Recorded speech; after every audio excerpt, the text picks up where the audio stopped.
Good afternoon, family, friends, guests, and graduates. Our guest speaker was born in 1951 in the city of Pine Bluff, Arkansas. In 1969, he graduated from Coleman High School. That fall, he went on to attend Henderson State University, and 4 years later, in 1973, he graduated with a Bachelor of Science in Education in Biology and Physical Education. In December of that year, our guest speaker answered the nation's call. He was commissioned to the U.S. Army Signal Corps. Following 2.5 years on active duty, he accepted a reserve commission and joined the 249th Signal Battalion of the Texas National Guard. It was while he was stationed here that our guest speaker began his long and successful teaching career. Beginning his profession as an elementary school PE teacher in August 1976, within 2 years he had moved up to teach biology and coach football, cross country, and track at Copperas Cove High School in Texas. In 1981, he and his family transferred to Lincoln High School in Port Arthur, Texas, where he continued to teach biology and coach athletics. During his stay here, he obtained his master's in physiology and health science from Lamar University. By 1985, our guest speaker had begun his career with DoDDS and was teaching at Izmir American School in Turkey. In 1988, he and his family had relocated to our island of Okinawa and had begun his tenure here at Kubasaki High School. During his stay, he has taught various subjects including health, biology, physical education, and environmental science. He created the first overseas Dodge chapter of the Fellowship of Christian Athletes and has been a faculty advisor to the National Honor Society. Not only has he been a promoter of track and field across the DoDDS Pacific region, but he was the creator of the Mike Petty Memorial Track Meet, an annual track event that brings together track teams from across the Pacific to foster not only competition, but build lifelong friendships. After 24 years of military service and more than 30 years of teaching, our guest speaker closes a remarkable chapter of his life. The impact he has made on the lives of students and athletes that have entered his classrooms or competed on his playing fields over the past 35 years will be a lasting one. As he begins to venture down a new path, we, the class of 2011, would like to express our gratitude for inspiring our lives. I am pleased to present our guest speaker and beloved teacher, Mr. Charles Burns.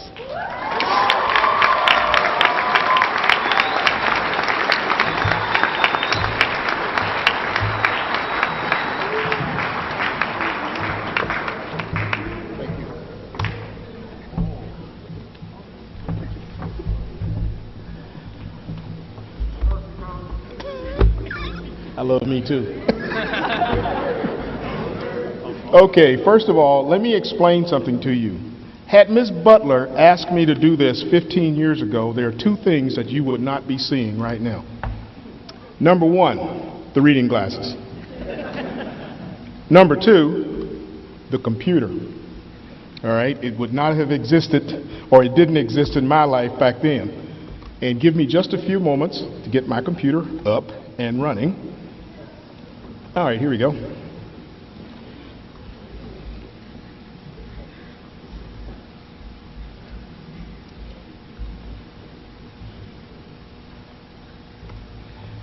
Okay, here we go. We're ready now. First of all, I want to give thanks to God, first of all, for giving me the energy, the strength, and above all, the job that I have been involved in for the past 35 years. That, of course, being teaching and coaching. Ms. Brown, Ms. Sear, Dr. Coulter, Ms. Turner, moms and dads, guests, and of course, class of 2011.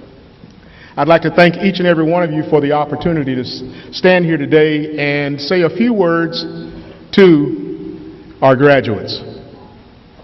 Now, I got to admit something, that earlier today I spoke at another graduation ceremony. You know, and since I'm getting ready to retire, this speaking at graduation thing might not be a bad gig after all, you know, especially if they start paying you for it, you know, to be a consultant.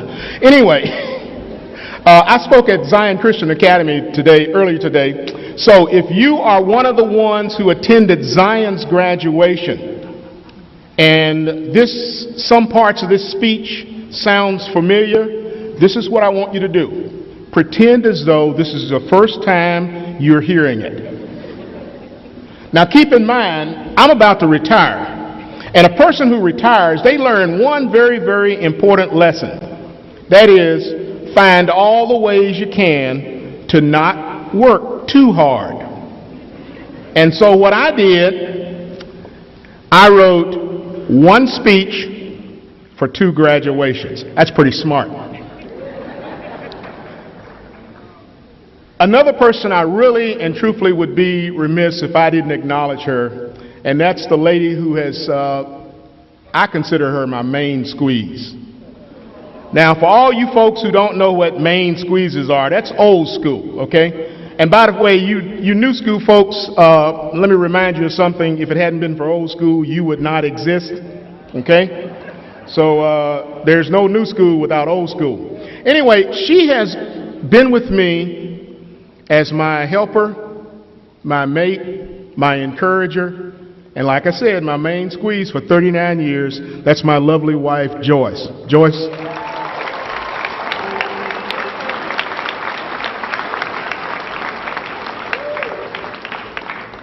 Joyce has literally followed me all over the world and supported me in my pursuits of my career goals and aspirations. She literally has allowed me to engage in what I consider not to be a job, but a mission and an adventure. Joyce, thanks for being there for me. There are 2 groups of people that I want to talk to during this very short speech. Now, most of my students who've ever had me in class, you don't have to worry, there will not be a pop quiz over this. They know that Mr. Burns does not speak short. He doesn't do, that's just not in his nature. But I promise you, I will get to the point. The first group that I need to talk to is mom and dad. And of course, the second group are the graduates. When I calculated the number of hours that I have spent teaching, it came to well over 65,801 hours. Boy, I wish I'd gotten paid for doing. Anyway, I figure that 65% of those hours I spent literally giving advice to either my athletes, my students, or my colleagues. So since I put in that much time advising folks, I feel as though I'm fully qualified to offer more advice to the parents present here today, as well as the graduating class of 2011. To the parents first. When both my sons left home to pursue their college educations, I gave them a rather large book that I had made for them entitled Your College Survival Book. In this book were several items that they would need, or I felt that they would need while away from home. It included such things as a list of all the phone numbers of the relatives that they could call, directions for managing their money, how and when to do the laundry, and yes, even some tips on finding a girlfriend. On the very first page of the survival book, I listed some very, very important truths about life. So Mom and Dad, I want to pass these on to you, to pass on to your graduate, whether they are going to college, the military, or to the world of work. Truth number 1. Money does not grow on trees or any other plant forms. Truth number 2. Get acquainted with the following individuals: Sam Walton and the General. I'm actually talking about the owner or founder of Walmart and Dollar General stores. During their lives away from home, these 2 places will help them save money as they struggle with managing their money. Number 3, be very selective when picking your friends. Everybody who smiles at you may not have your best interests at heart. Number 4, friends always look out for you and your interests. Number 5, call your mom on her birthday and on Mother's Day. Call her on some occasions for no other reason than you wanting to hear her voice. Now, some of these ideas really worked well with my 2 sons, Daryl and Kenneth. In fact, they still practice some of them now that they are adults. Mom and Dad, you don't have to create a survival book, but please make sure that your graduate does not leave home without some very sound advice and, believe it or not, some sound information. As an example of a misinformation situation in my family, my oldest son, Daryl, managed at one point in his college career to leave his luggage in a Nashville, Tennessee Greyhound bus station while traveling to Memphis.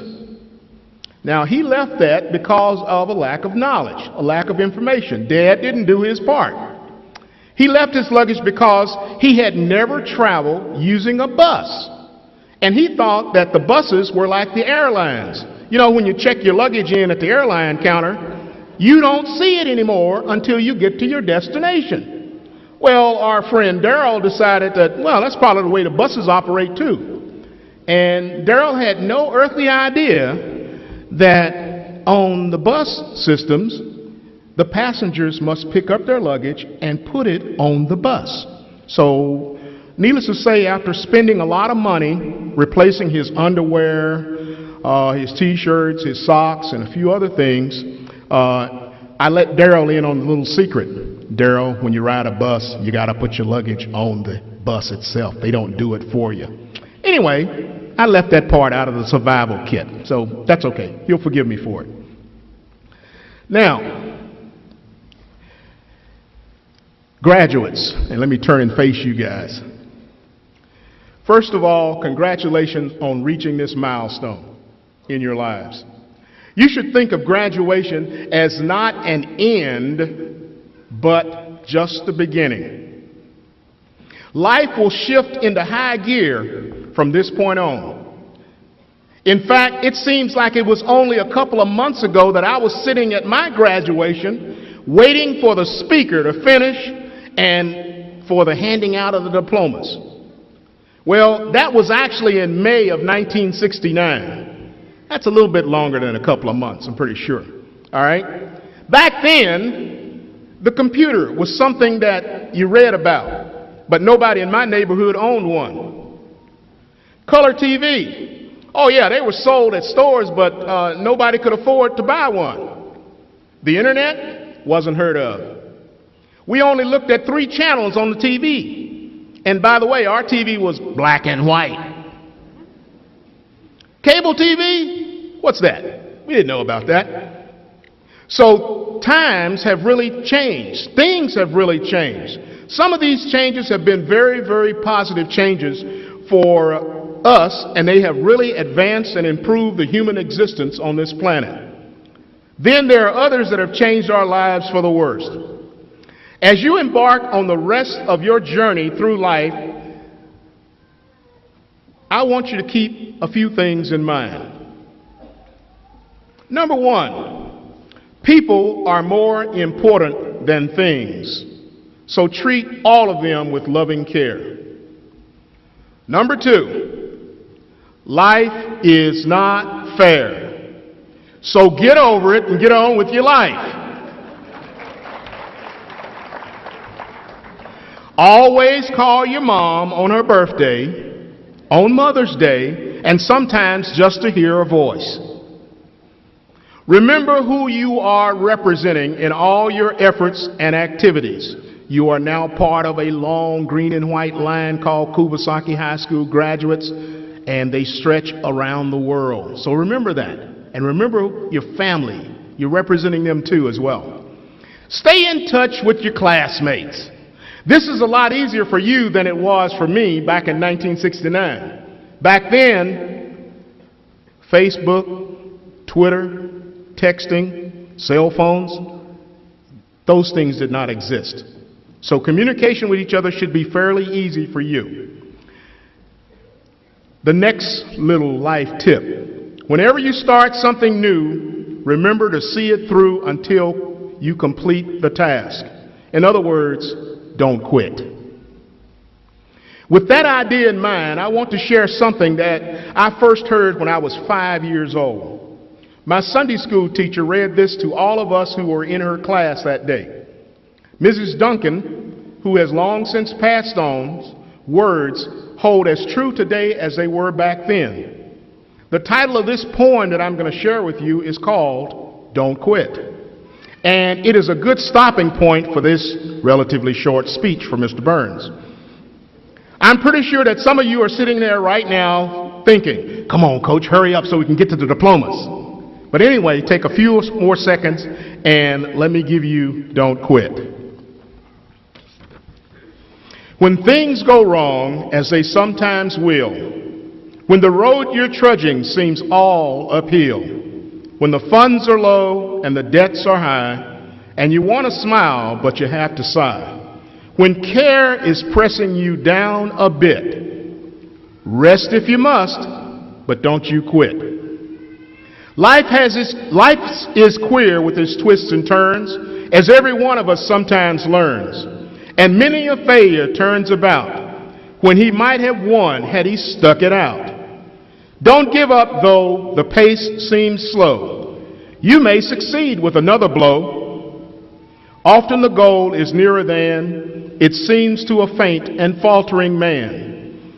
Often the struggler has given up when he might have captured the victor's cup, and he learned too late when the night slipped down how close he was to that golden crown. Success is failure turned inside out, the silver tint of the clouds of doubt. And you never can tell how close you are.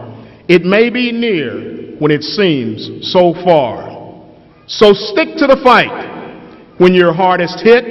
It's when things seem worse that you must not quit.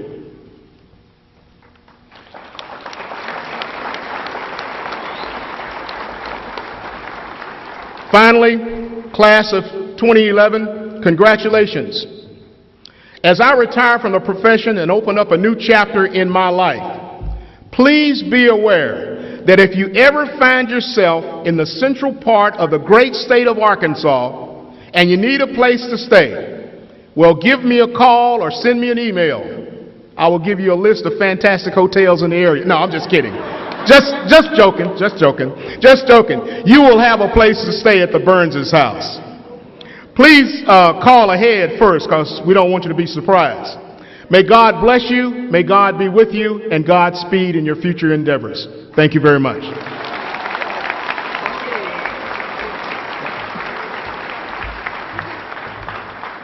Thank you, Coach Burns. And on behalf of Kubasaki class of 2011, please accept this gift as a sign of our gratitude. Thank you very much. It's been my pleasure. Thank you.